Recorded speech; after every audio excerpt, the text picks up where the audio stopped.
fierce love, that warrior with a lover's heart of like, I stand for something and I am so solid that you will not again cross my boundaries. You can try and I will just like it's like a magnetic force field, you know? Like someone tries to come at you, your eyes, your body, and they're just like, They stop. I'm gonna think twice about that. Yes. And we can learn to do this, Yes. right? Ye Like, Yes!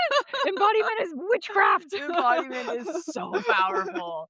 I think for me, in so many ways, it was just the missing piece in the personal development Mhm. process because Mhm. I read all the books and I understood all the concepts and I could say all the things in a workshop, but, Mhm. like, in the moment, it felt so far away to be Yeah. able to do. Yeah. This is The Body Knows, where we trade self-improvement for self-trust. and root personal development in collective liberation. I'm Anna Alley, And I'm Leona Waller. and we're exploring the revolutionary idea that your nervous system With all its seemingly extra reactions is actually incredibly wise. We're using somatics and embodiment, to reclaim the parts of ourselves we were taught to lock away. our rage, our sensitivity, our wildness, our desire. Basically, imagine the scientific method meets dancing around a bonfire. Naked. We're definitely naked. Don't forget to like and subscribe wherever you're listening, and let's get into it.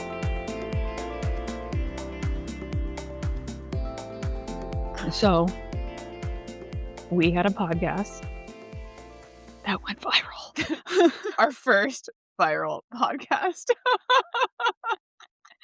And first we panicked and ignored it. Absolutely. And then we realized that we should milk this. Yeah. And I think I have this conversation with women all the time where I start talking about the dark goddess Mhm. and how I've come to understand this archetype and what it Mhm. represents in my life. And every single time the conversation ends with like, holy wow, yes. And then we make this episode and this post on it, and the algorithm also shows us the holy wow, yes, Yeah. nature of this topic. Yeah. And so then we were like, well, we could talk about this forever. We could talk about this forever. So let's try talking about this forever. Crazy idea, everyone.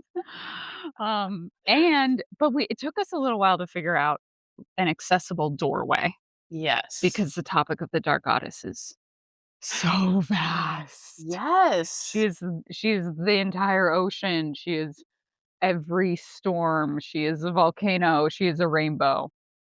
Yeah. So we narrowed it in a little bit. Yeah. And what are we going to talk about today? Well, we no, try again. The lioness. Yes. Like, what is an archetype? What is a way of being that's really familiar Mhm. to a lot of us? Mhm. And Instead of being like Lilith, yeah. Adam's first wife. She becomes a demon in the Old Testament. Right. Maybe we shouldn't start there. Yeah, we need a lot of context before getting into that. So how to talk about the dark goddess in a way that makes sense. Yeah, and Yeah. that's relatable. That, like, Yeah. we don't need to learn a mythological tale or worry about misappropriation or, like, Yeah. we the lioness. The lioness. Here is a way of being, a very specific character Mhm. that we already have an understanding of collectively. Yeah. And so for the people who are listening and are like, "Wait, I don't know what podcast you're talking about," you don't have to listen to it first. Yeah. If you get a lot out of this embodying the lioness conversation, you might get something out of that podcast. Episode 14, Self-Suppression Runs So Deep, we've come to call it Virtue, aka the Dark Goddess. We were trying to sneak it in. We snuck it in, but it wasn't really a sneak either. No, it wasn't really a sneak. We just didn't put it in the title. We only Yeah. put it in the subtitle. Gotcha. Okay. Okay. And so what we're doing in this podcast is we're going to lay out the embodiment, the archetype of the lioness and Mm. why she is so powerful for people, especially women, Yeah. to work with. And I think my like favorite point is if you struggle with people-pleasing tendencies, if you struggle with self-sacrifice, if you struggle with not, like, being stuck in the nice girl, but you feel like the only alternative is to be a raging bitch, the lioness is for you. Yes. Yes, and if you struggle with even boundaries or knowing or holding your standards, like, the Mm. lioness is for you. Like, Mhm. she teaches us how Mhm. to be boundaried, how to be our standards, how to live that. Yes. Okay, so we're gonna just lay out, like, the different things that the lioness teaches us, and then at the end of the podcast, we're gonna lay out a super easy way to start working with this energy, working Mm. with this embodiment, this archetype, whatever you wanna call it. We're not picky about the language. Also, nobody really understands what language to use because this idea of embodiment is, like, Mm. kind of still people are still wrapping their heads around it. It's an emerging field. Welcome to the frontier. I love that. Yes, and it's also like embodiment is a felt thing. And Yeah, so inherently words will fall short yeah. and understanding will fall short Mhm, or cognitive understanding will fall short. mhm. Yeah, It's a felt experiential totally, thing. totally. Okay, just given that, I wanna start everybody close your eyes unless you're driving. Picture a lioness. Mm. She is sauntering through the savannah. She's stretching out, doing a big full body stretch, laying in the sun. Then she sees a lion walking up to her, and she glares at him. And he pauses and goes a little bit slower, and then she accepts his presence and lies back down, and then he slowly approaches her and very carefully sidles up to her, and she accepts him in. She is deciding at every point what her boundaries are, what she's okay with. She's not causing chaos. Mm. She's not yelling. The lioness has this way of, like, embodying boundaries, of radiating what her standards are, and that is the first lesson of the lioness that we wanna explore. Yeah. You wanna take it away from here? I think it's that piece for me that you just said that stands out the most is radiating her standards. Mhm. And I think we've all met these people in our lives where you just know, like, oh, I'm not gonna fuck with Oh god. them. Or at the same time, you just know, like when we're lost and we need Yeah. directions and we like scan the street and like, I'm gonna ask that person. There's something about the way that they are Mhm. that we feel and sense and then move toward in some way. And so with the lioness, like there is a way that she is. There is Mhm. a radiating power from her Mhm. that like you approach with discernment Mhm. and caution and Reverence? respect. Yes. Yes. Yes. Yeah. And so for me, hearing you gave that visualization. Mhm. I feel like with embodiment, I'm asking myself, like, how would my body hold Mm. itself as a lioness? Would my Mm. shoulders be Mm. open and back? Would my shoulders be hunched and forward? Would I Mm. be more just like head over heart over belly? Mm. What would my face be My doing? How eyes. would I breathe? Mhm. What sounds would I make? How would my voice come out? Mhm, Would I be like, mhm. Excuse me, can you stop?" Or I'd be like, "No." Right, or, like, you wouldn't even have to say anything because your eyes would be daggers. Yeah. And that approaching lion would stop. Totally. And you were saying something earlier when we were planning this episode about how, like, it's not like, "You stop right there." It's like this Yes. internal embodiment of, like, "You will not pass my boundaries." Yes, there's a radiance, a transmission, like, into the space around you that speaks it for you. Mhm. Yeah, Yeah, yeah. totally. And how boundaries rules, Mm, expectations. There's like this is juicy territory that if anybody hasn't fallen down this rabbit hole, we'll give you a tiny taste of yeah. because it's actually important for the to know how to like embody your standards and hold your standards without needing to speak them. You actually have to understand how they're different from rules or expectations. Or boundaries. Yeah, Yeah. yeah. And that was something I think I really struggled with when I was first Mm, realizing I had no boundaries with people. recovering people pleaser. Yes. Just over giving, Mhm, over pleasing, just like not even considering myself, mhm, saying yes, out of this fear of loss of connection or belonging or worth. mhm, And and then as I first started realizing, oh, like I don't know how to, I would use the word set boundaries with people. mm, And then I've since learned that it's not about setting bound. It's not actually a boundary. mhm. Okay. So I'm doing a quick side quest. I have notes here of this framework that really helped me. It's anyone is on social media. Dr. Raquel Martin is incredible. Go follow her. We'll put a link in the show notes. Mhm. But it's Raquel Martin, PhD, is her handle. And then this other woman, Cami Orange, is a boundary coach. Both of them are just, they do such a good job at, Lionesses incarnate. yes, Thank you. Thank yes. you for your wisdom. And so when I first started trying to express boundaries, like they'd come out harsh. Don't do that. Totally. They'd come out as controlling. They'd come out as Mm, rules. And this was mhm, a big misconception, I think, in this whole space when we talk mhm, about boundaries. Okay. So I've got these 4 pieces. Standards is where I want to start with.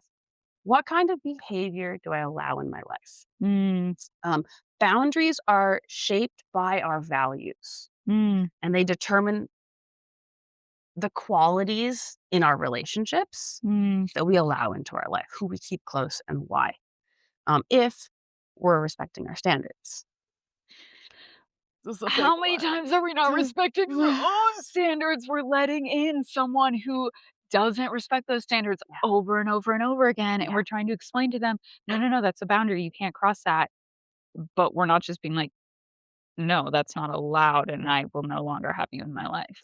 And so it's like, I think such important work is, okay, first, what do I value? What Mhm, are my values? What are my mhm, core values? And then being able to recognize how that influences and shapes our standards. And so some examples, I value reliability in my mhm, relationships. I value mutual care. I value respecting my time. mm, And this shapes this system of relationships in our mhm, lives. From standards comes expectations. mm, Expectations are these hopes in how mm. someone will show up. Ooh, Expect I'm so bad at expectations. Expectations are generally assumed and uncommunicated, Oh. especially at first. I expect my friends to show up when they say they will. Mhm, I expect to be considered when making mm, group decisions. mm, I expect communication in a timely manner when mm. plans And change. those are all reasonable things, but the key part is, like, they're not being communicated, Yes, exactly. and it just becomes something that you're secretly hoping, but you're not telling anyone is a value of yours. Yeah. And so when we feel that disappointment Mhm, or anger or sadness, that's usually, we can sort of like peel back the layers and mhm, recognize, oh, I had an expectation here that wasn't mhm, met. Oh, this expectation is valid because it reinforces my standards and the things mhm, I value. mhm. And Shape. standards are the healthy one. We wanna have standards. Oh, yeah. Okay, just The lioness has standards. I knew that, but I Yes, just wanted yes, to make yes. sure. Like, we're not telling you to have expectations. We're telling you to have standards and how they are slightly different. And we can have expectations too. Mm. So this is tricky territory. But I think the key is, like, for me, when I'm thinking about my own experience and, like, have expectations. It's impossible to not have expectations. And then when Yes. an expectation is not met, understanding, "Oh, that was an expectation I had not communicated." Uh-huh. And the next thing is for me to communicate going forward what Yes. I value and therefore what my lived standards are. Yes. And so that's like exactly the next natural flow. before I go on to the next part, I think what you said is really important. It's not the expectation that's the issue. Mhm. It's the attachment, the Mm. level of attachment we have to that expectation, Mhm. and then our ability to communicate it, Mhm. where it turns into like this thing or something we can work with and work through. Totally. Dude, learning how to communicate expectations after they haven't been met has been, like, the simplest, most powerful, game-changing skill in my relationship. Yes. Yes. Thank you to my boyfriend, I love you. Yes. And so this is where requests versus rules Mhm. is a really important distinction. Ooh. And a lot of time people communicate a rule and they call it a boundary, and really it should have Mm. been a request. Whoa. Okay. What do I mean by that? Um, Rule, don't call me after 10 p.m. Mm. That's a rule. You are controlling someone else's behavior. Mm. A request is, could you not text me? Please don't text me Mhm. after 10 p.m. Mhm. The boundary, so I'll go to this piece now.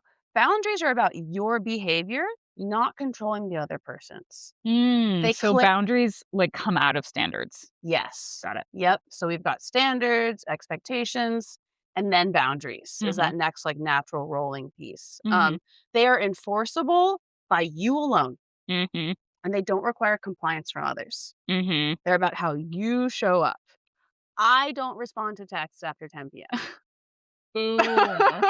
Dude, I had this coach who I reached out to because I have a huge crush on her and was like, "Hey," I just sent her an email and was like, "I live nearby. I would love to have coffee with you." She just did not respond to the email.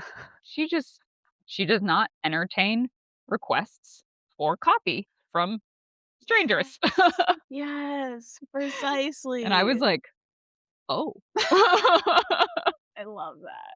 I love that. She didn't ask me if I could not ask her to coffee. She wasn't like, "Actually, sorry. Yeah. Please don't ask me to coffee." Yeah. She was just like, wall, impenetrable wall. That is Heard. so good. And, like, I don't know, I just got this image of, like, the classic scenario, you have an older dog and you get a younger dog, and the younger dog's like, "Play with me, play with me," and the older dog is just ignoring it.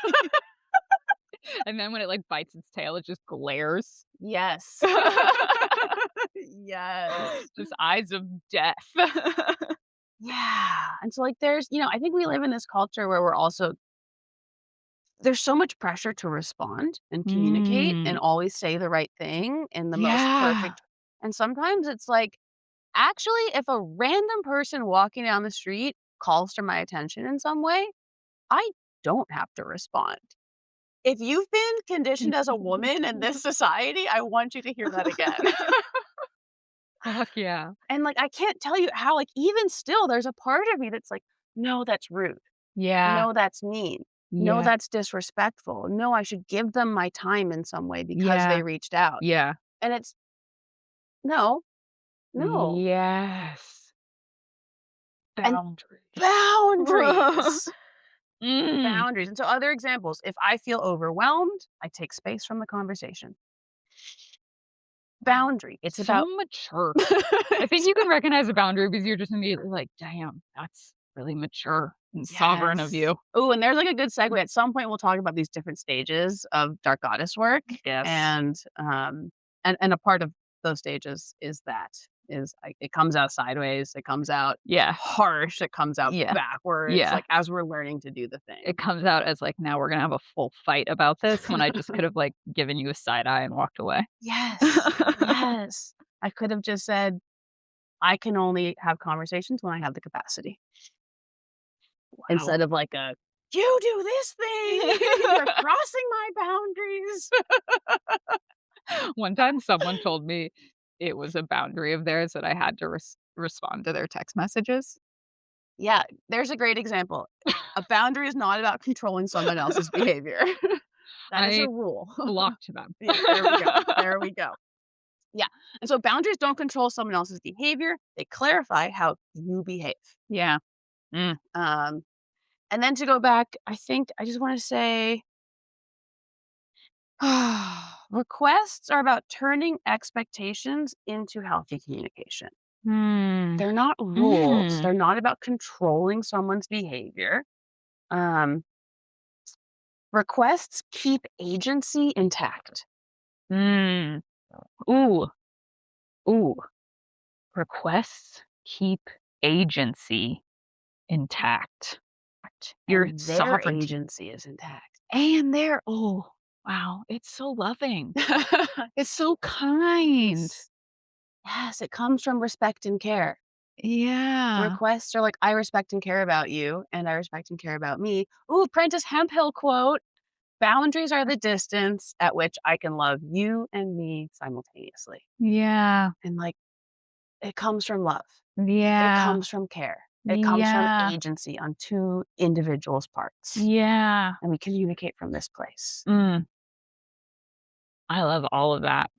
Yes. Okay. So to recap, oh, last piece. Requests are collaborative. Boom. Rules are not. Yeah. If someone's not, collaboration takes two people. Yeah. And so you could request something and someone could say no. And then that means that they don't meet your standards. And now you have to do a hard thing of maybe letting go of certain Yeah. connection. Yeah. There's like this underlying piece of just and again, like feeling the lioness of like, I don't accept Yeah. treatment interactions that don't respect my standards and meet my boundaries. Yeah. I don't yell and say do it differently. Yeah. I don't try to change them. I don't try to convince them my way is right. I just don't accept it into my space. Exactly. Exactly. And so I think that's a really important step. I think when we are doing this, learning how to have boundaries, understanding our Mhm. standards, we start to recognize, like, I don't respect my own standards. Yeah.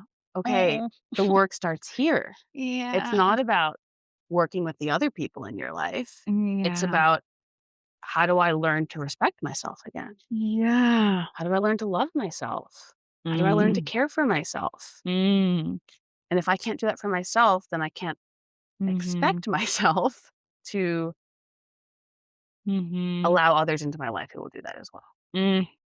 Oh, one day we are gonna make a podcast on the embodiment of self-love, Mm, and I don't know what archetype we're gonna use for this, but because yes. people like, even when you say self-love, I'm like, "How do I am I loving myself?" You know? And it's, like, just coming back to the embodiment, like, the feeling, instead of Yeah. trying to do, "Am I doing all the things right?" Like, Am I what feeling the am I thing? feeling the thing, and Yeah. therefore it comes from the inside out, and I don't have to think about it, I just, like, live it. Right, and then the doing just comes out of it. Yes, the doing comes from the being. Yes. Okay, we gotta think of There an it archetype for is. that. Yep. Um, so to summarize, standards are guided by our values. Mhm. Expectations are shaped by our hopes, Mm. which are connected to our standards. Mhm. Um, Boundaries protect our energy, Mm.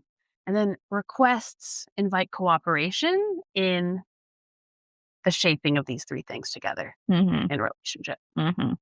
And so I think the other piece of request, and we should obviously do like other episodes on this because the request part is so hard. Yeah. Everybody, Oh, nonviolent communication. no, yeah, precisely. We'll get there. But I'm like, I just read this one. Could we plan hangouts once a week instead of every day? Mm. How many times have we had the experience of there's a friendship where you feel like you're being asked too much of, and you Mhm. don't know how to communicate that until like you snap, I don't know what you're talking about.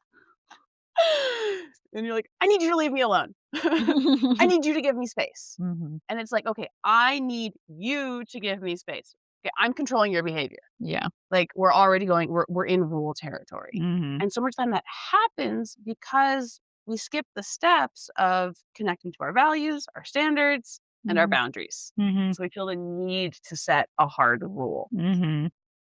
So working that backwards and then just being like, I have pretty low capacity this week.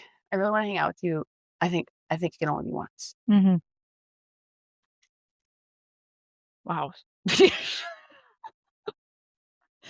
God, my 20s were a mess. Oh, no one talks about how hard your 20s are. Tell No, me thoughts about it. they're terrible. They're They're terrible. really terrible. You're just Don't worry. floundering. All together. Yeah, totally. No With one other the flounderers. blind leading the blind. Oh my You all god. really wanna have sex. It's a mess. And you're drinking and doing drugs and also learning how to pay the bills and have hard conversations and like you don't know what you're doing with your life and you have all this debt. Don't recommend. Get through it as fast as you can. Oh my god.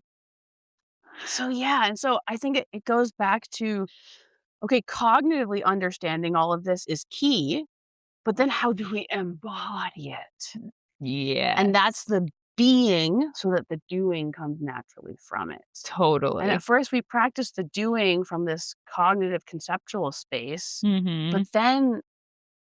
then we just learn to hold ourselves in a Mhm. certain way. Totally, and some teachers talk about holding the pose, Yeah. like holding the pose of lioness, Yes. holding the pose of, "I do not allow into my space people who disrespect my standards." Right. Anything that doesn't meet my standards. Yeah, yeah, and that's where, like, embodiment is so powerful because I feel like I spent a decade I don't feel like, I did spend a decade on self-improvement, and then when I found the embodiment piece, it was like, "Oh my god, I can stop thinking." Like, in every moment, all of this thinking about, like, how okay, this Mm. situation fits these teachings, and it's like a Mhm. giant flow chart, and instead being like, "Oh, what would a lioness do?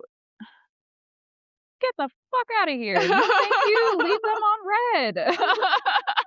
Yes. And so it takes this like complex managing and thinking and like logistics and rationalization that's exhausting over Exhausting. time Mhm. and just turns it into how can I be and let that being shape my doing and Mhm. then allow that simplicity to come out Mhm. instead. Yeah. Okay, breathing break, where we tell you we aren't just a podcast. So you're saying it's a commercial break?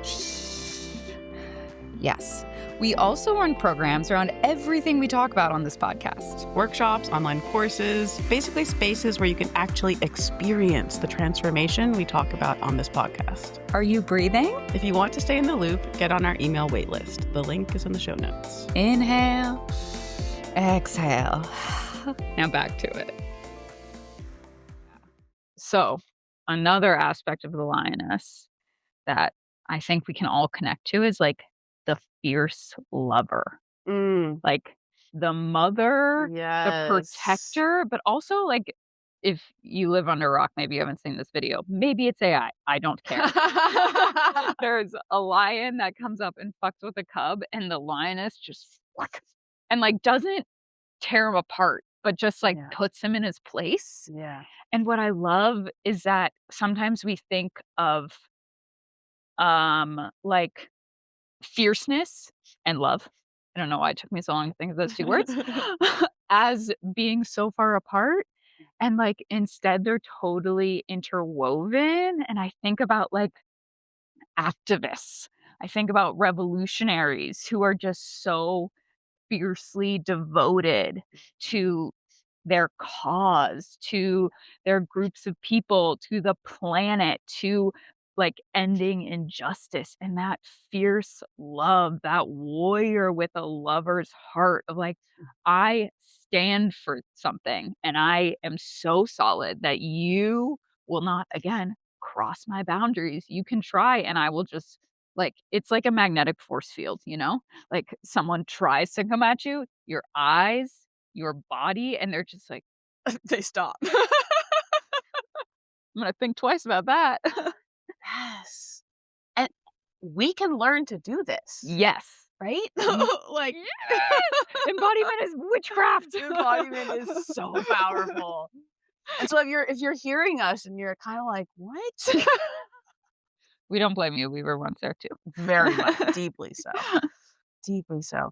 It it I think for me in so many ways, it was just the missing piece in the personal development Mhm. process because Mhm. I read all the books and I understood all the concepts and I could say all the things in a workshop, but, Mhm. like, in the moment, it felt so far away to be Yeah. able to do. Yeah. Which is why you practice embodiment.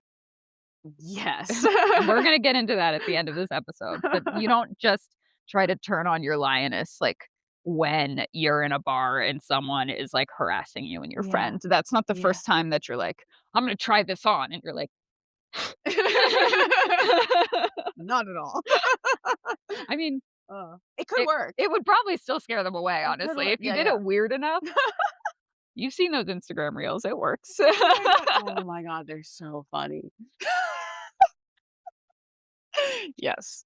It makes me think about when we were at Burning Man, Mhm. and I had this like, I was starting to feel really uncomfortable and had some Mm. weird experiences, and you and I, like, talked it out and we determined, like, I needed to just, like, give dragon eyes to the people that were making me feel uncomfortable, you know? Mhm. And I remember so clearly we were out one night and you were interacting and I was, like, standing next to you, and this man, like, came up behind you and started, like, reaching towards your bag, and I, like, dragon-eyed him, and he froze.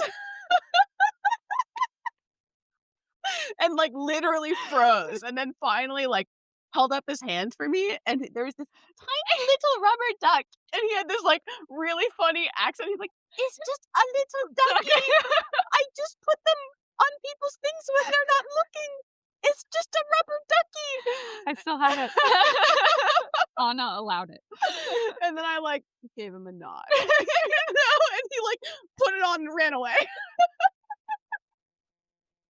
Oh my god, and it's such a perfect example too of, like, the fierceness and the love, because you weren't just, like, coming out of venom, you weren't just, like, man-hating, like, It was you were protection. yeah, and it was yeah, deep love of me and, Yes. like, my safety, and, like, Yes. when it comes from that root, it has a totally different flavor versus, like, I just wanna hurt for the sake of hurting because I'm fucking Yes. hurt. And if I had given him that flavor, he may have just, like, turned tail and ran, Yeah. you know? And then you would have missed out on the little rubber ducky. Oh my god, I would've missed so much. But, like, he could feel that, like, I was just protecting, but I Yeah. wasn't gonna, like, punitively harm him in any way. Yeah. And so then he explained himself Yeah. and then got consent, you Yeah. know? Totally. Oh, such a good memory. Yes, I will never forget that. Yeah. Okay, I wanna drop in these other things that I wrote on our Yes. little sheet. Um, tender and terrifying. Mm. The lioness teaches that real strength includes the ability to show your belly, to know when you're safe enough to be vulnerable. You don't have to choose between being soft and being fierce. In fact, one without the other is either aggression or people pleasing. But also, okay, and then addition to that, sorry, my notes are chaotic. Um, you can surrender so much more deeply when you are in close contact with your own power. Yes. Like, if you've ever seen a lion stretch, they stretch with their everything, and it's they're in their pleasure, and, like, every cell in them is stretching, and so much of that is because Mhm. they know their power, Mhm.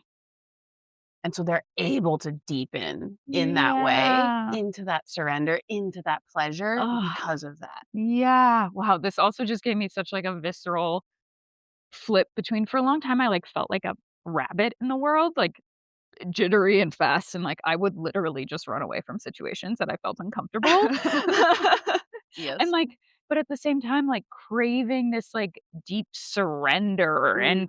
and but, like, I couldn't get there because I didn't trust myself to be able to be like, "Fuck off," or, like, "Fuck around and find out." Like, I didn't trust myself, and now I have access to a much deeper surrender into, like, my own sensuality and softness and gooiness because I know at a moment's notice, Yes. watch out. I know my power. Yeah, Yeah. So key. so key and, like, so not taught to women especially. Like No, Anna, please. No, no. You continue. That was great. Like, we are just I feel like we're given if we stick with animals, like, the archetype of, like, the bird or the Mhm. deer, like, Yes. these very much prey animals, but then also, like, in Tomb Raider, Lara Croft, like, given these examples of, like, lioness, but never just been like, "That is some pinnacle you will never reach." But Mm. it starts with, like, starting to explore what is my power and understanding that, like, power doesn't have to mean domination, doesn't have to mean, like, aggression. Like, Yes. that's again, the lioness, like, isn't just attacking out of malice. She's not, Mm. like, causing chaos. She's not causing a mess. Like, the lioness is so self-contained. You know, the lioness goes to the watering hole and lets everybody else drink from the watering hole, Yeah. and, like, she's not a shit stirrer. No. No, and I love that you just brought in, like, we've been taught power as a power over thing. Mhm. It's control, it's domination, power Mhm. over dynamics. Mhm. And we're not taught to think of power as power with something, power for something, for the sake of something. Mhm. And that lioness archetype again shows that. Like she has Yeah. power with herself, Mhm. for her pride, like Mhm. for her community of lions. Mhm. It's not about dominating and controlling. Mhm. It's about being with and for. Yeah, it's about protection. Yes. For what she loves. Yeah. Oh my god, imagine if all of the people who, like, wanna protect the children, wanna protect the environment, wanna protect the animals, wanna protect like, imagine if it was just, like, you could snap your fingers and everyone suddenly Mm. had, like, lioness energy, like, how much shit would change. Ugh. That's absolutely what we're trying to do here. Yes, it's not so subtle. That is our agenda. We want you all to learn lioness energy. Yeah, absolutely. Mm. What else you got on there? Okay, the last one, second to last one, but the other one is just a sneak peek because we're just gonna tease you. The second to last one, primal sensuality, Oh, yes. and specifically, inhabiting your body as a sensual creature without it being performative or for anyone else's consumption.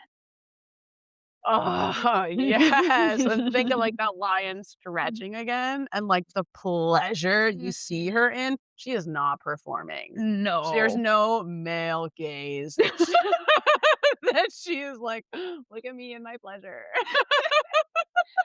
This is for you." No. And everybody close yours. Just take a moment to, like, in your mind's eye, even just seeing a lioness walk Mm. and start to roll your shoulders, like the way she's walking, and she's sauntering, to be clear. It is slow and smooth. There's muscles rippling underneath the skin. And, like, up and down her whole body, right? It's not Mhm. just, like, a shoulder moving. It's Yeah. like her rib cage stretches and her Mhm. hips sway, and she plants an arm, and then the Mhm. next one. Mhm, and then she goes and rubs against her sister, her brother, whoever, and it's so slow. Oh, and, like, Mm. we have just forgotten how to, like, inhabit pleasure. That's such a good word for it. Mm. Inhabit. Yes. Yes. Oh my god. Mm. Inhabit our bodies Mm. in pleasure, in Mhm. expression, in Mhm. embodiment of something. Mhm. Oh, and there's, like, just so much I love that the lioness, like, connects boundaries and pleasure. Mm. That, like, that and, like, warrior fight, fuck around and find out, like, that those 3 things she shows us that those 3 things not only can coexist, but they're, like, intrinsically linked under one body, for lack of a better term, like, in one way of being. That, like, power and pleasure. Yes. Oh, Ugh. I know. What else is there to say? We just wanna roll. Yes. And I think that's one of the coolest parts about embodiment work is as your body gets more familiar with it, like the whole idea is for your body to take the lead. Totally. You learn to like it's not my mind telling my body what to do. It's my mind letting go and allowing my body to Yes. move and breathe and sound Mhm. within this container, within this Yes. shape. And Yes. then my body shows me. And Yes. it's this like delicious unfolding. I get to just like experience my body doing Yeah, something and then you're like, for me. oh my god, my body has such magic." Like, my Yes. brain never could have figured this out, but my body is like, "Yes, I know how to be a lioness." When you Yeah. fully turn over the reins, and turning over the reins takes a little while. There's a lot Like, layered on top of yes, that. learning to turn off the head's control of the body, but, like, with practice, it opens up so much where the body's just like, "Let me teach you, young grasshopper." Yeah. Yes, and we've like I think a lot of us have experienced it in all these little ways Mhm, or big ways that we don't mhm, recognize perhaps, but like when the sun is on your face mm, and like and your head just drops and your mm. face goes to the sky, that's what we mean by like your body leads you in some way. Yeah. Oh, good point. The body responds to sensation. Mhm. I didn't think to myself, "Oh, that heat feels pleasurable, and therefore I'm going to not lean my head back." So Yeah. I it's like, "No, my head just leans Yeah, totally, back." or you, like, take a sip of, like, a cappuccino or a cup of tea, and you're like, "Mm, Yes. mm, Yes. mm." Exactly. Exactly. Or on the other end of the spectrum, y some dude is walking behind you at night, and you're immediately Yeah, like you brace, yeah, you like, your prepare, body has so much it's wisdom. immediate Yeah. too. So, we've been talking a lot about embodiment, and now we'll get a little bit more tangible. We're beating around the bush. So, like, the actual tools of embodiment, right? You've probably picked up a lot. And the thing about embodiment is it is so intuitive. So, if you Yes. have an intuitive sense of like how to start to like inhabit your inner lioness, how to start to let that like sensual, primal power standards move through your body, do that. Yeah, just trust that. Follow that. Follow that. um, if your mind needs some help getting on board, here are some things you can think about. So they're like the 6 standard tools of embodiment, and there's the main 3, which are breath. How would the lioness inside breathe? Mm. Probably deep. Right. Her whole belly would expand, right? There'd be fullness in her Mhm. breath. And I feel like ujjayi breath, like that Mm. yogic, like extra heat, like like maybe like a deep sigh, growl, breath that leads very easily into sound. Maybe feeling a little spicy, a little. Yes. You have a good growl. Thanks for practice. I love you so much. And voice, like, especially when you're trying to bring the lioness into conversation. Would the lioness talk like this? Would she like end every statement like it was kind of a question? Would she be deep? Yeah. Would she just say how it is? Slow. Mhm. And then there's movement. So, like what we were doing with our shoulders, with our rib cage, letting the inner lioness like move through your body. So, those are the basic 3. If you remember anything, remember those: breath, movement, sound. Yep. And then, if you want to take it up a notch, um, along with movement is also touch. Like, does to come into your primal sensuality, does it help to like scratch your head and pull your hair? Does it help to like press hard on your thighs? Have you ever watched a cat need? Yeah. Need yourself. Need yourself. Exactly. And then these 2 bring in the mind because for some people it's actually really helpful to have the mind involved. because otherwise your mind will interrupt the entire process. So for the mind, you can do visualization. You can like picture yourself as a lioness in your mind's eye. You can picture her fierce gape. You can picture her bloody mouth and her long fangs. You can Yes. picture her like rippling shoulder muscles. That obviously really Yes. does it for me. Absolutely. And then the last one is mantra. Some other people use other terms, but for me, like, and that just means like saying something over and over again, like, I am lioness. Yes. I am fierce. I am power. Like, find something to say that like keeps you on it. Like, I am primal power. Like, does that help your body open up a little bit more and more into the feeling of it and the expression of it? And that's really like what embodiment is at its core. Like, can you feel the sense of power? And then can you express the sense of power? And that's not like, I am powerful. That's like, look at these fucking eyes. Yeah. You know I am powerful just by the way my jaw is set, just by the way I pull my shoulders back and look at you. Yeah. So feeling expression.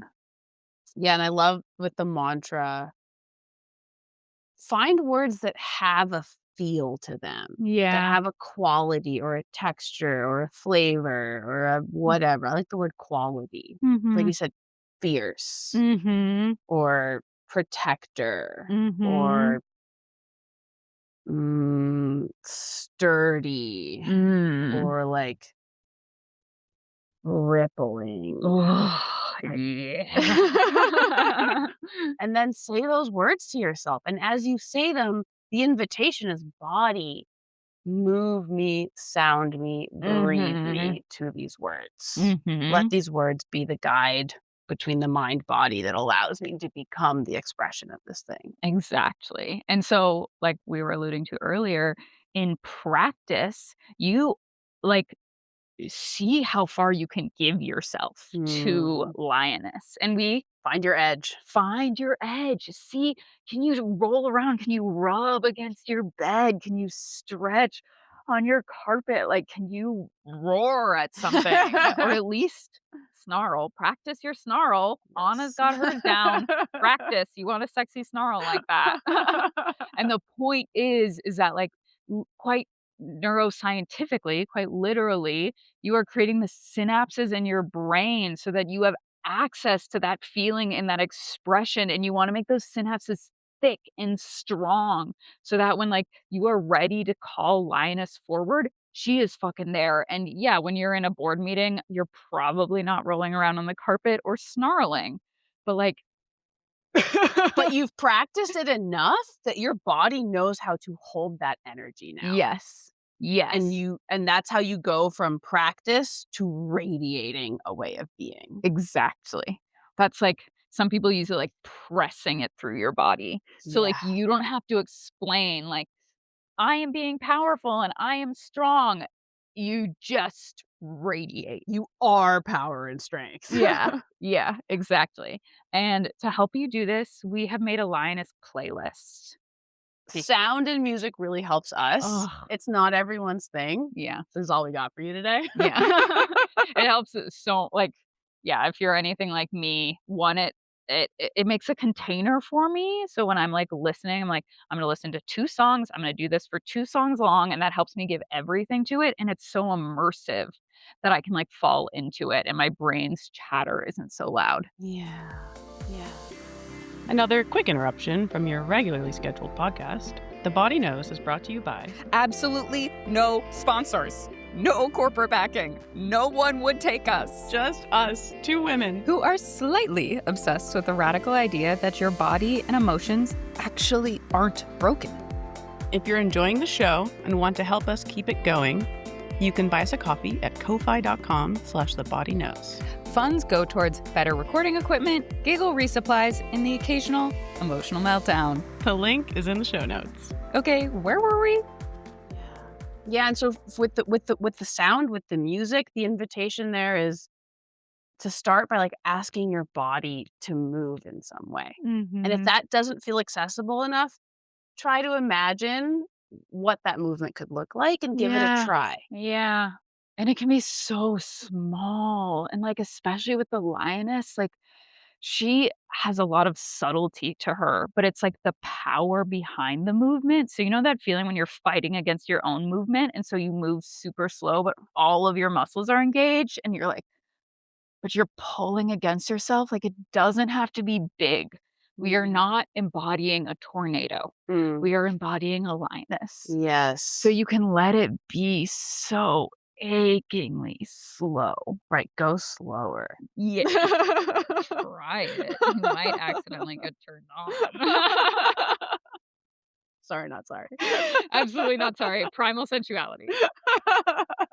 And then the last thing we wanted to share, and we're not going to go into this right now, but just sprinkling future offerings in for you. The lioness really is a backdoor into the archetype of the queen. And Yes. yeah, I feel like I would love to know for you, but for me, the queen feels so big sometimes. And there's like so many projections. It can like feeling stepping into the queen can be so hard for me, but the lioness is like can be a more accessible backdoor.